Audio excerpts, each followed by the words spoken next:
Your life is literally about to get so much better once you implement these 3 changes, and they're so simple yet so effective, and they literally just take practice. And I'm Kayla Rose. I'm the podcast host of Skinny Dipping, where we talk about the intersectionality of mental health sciences and spirituality. And if I had realized these 3 things sooner, 4 years ago, on my spiritual journey, I would have been a lot more joyful a lot sooner.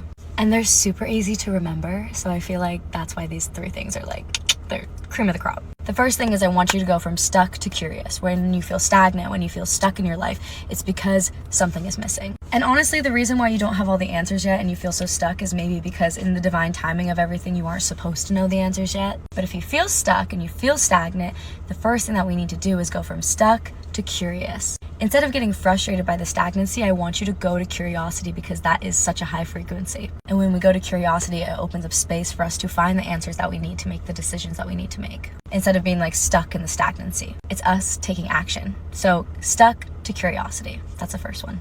Number 2 is going to be resistance to acceptance. This is probably the hardest one for me, because I feel like I used to have a death grip on life. I just needed things to go my way all the time. And me a year ago, when things quote unquote wouldn't go my way, I would stress out about it.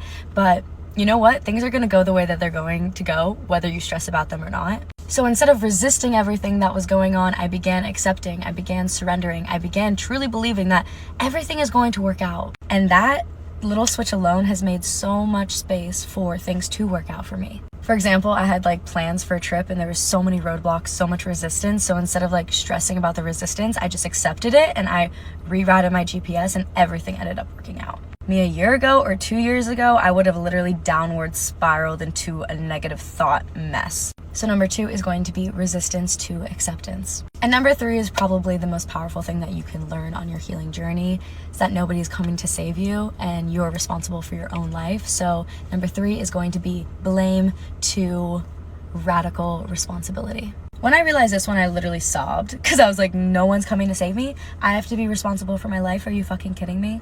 But then once I began to accept that, I was like, wow, I do have radical responsibility over my life. I'm going to stop pointing fingers at my external circumstances or people in my life. And I'm going to be like, okay, how can I take radical responsibility for the life that I live? And these 3 things completely changed my life, and they've made me a more joyful human being. So class, thanks for coming to my TED Talk, and to review, here are the 3 things that will change your life. Number 1, go from stuck to curiosity. Number 2, go from resistance to acceptance. And number 3, go from blame to radical responsibility for your life. I hope that helps. Love you guys.